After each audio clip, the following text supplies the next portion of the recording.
Pupils who have missed months of school during the pandemic will face classes during the summer holidays to help. Head teachers will be handed hundreds of millions of pounds to open classes during the 6-week break for youngsters who have fallen behind with their The news will soon be announced by Boris Johnson as officials urge education chiefs to bring in freelance tutors or pay teachers for extra work out of school hours.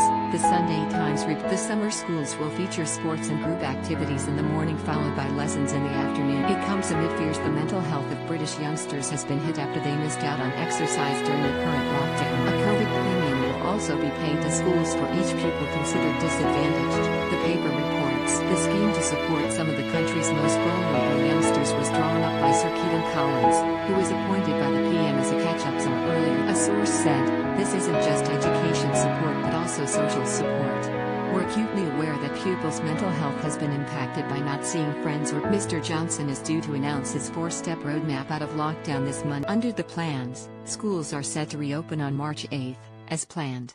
The much-hated tier system has also been dropped, with all areas moving forwards together.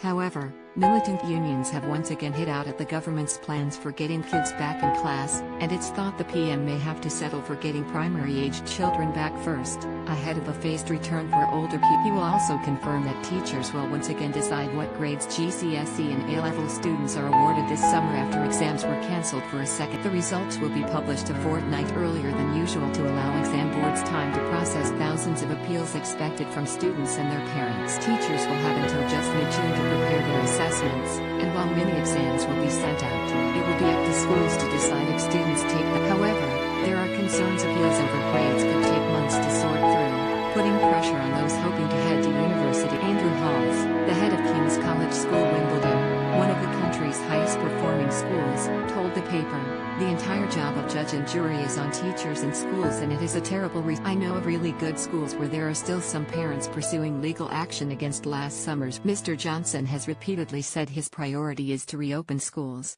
He said, "I am absolutely determined that no child will be left behind as a result of the PM vowed to be driven by data not dates in his cautious and prudent lifting of COVID restrictions, starting on March 8 He has repeatedly stressed that restrictions will be eased cautiously, and urged Brits to show patience in the months ahead. And his message will be accompanied by an ad blitz urging one more heave of lockdown. It's understood people will be able to do more exercise outdoors from next month, with non-essential shops also likely to get the go-ahead later in March. But beauty salons and hairdressers are likely to stay shut for some weeks yet, with doors opening to customers again in late April.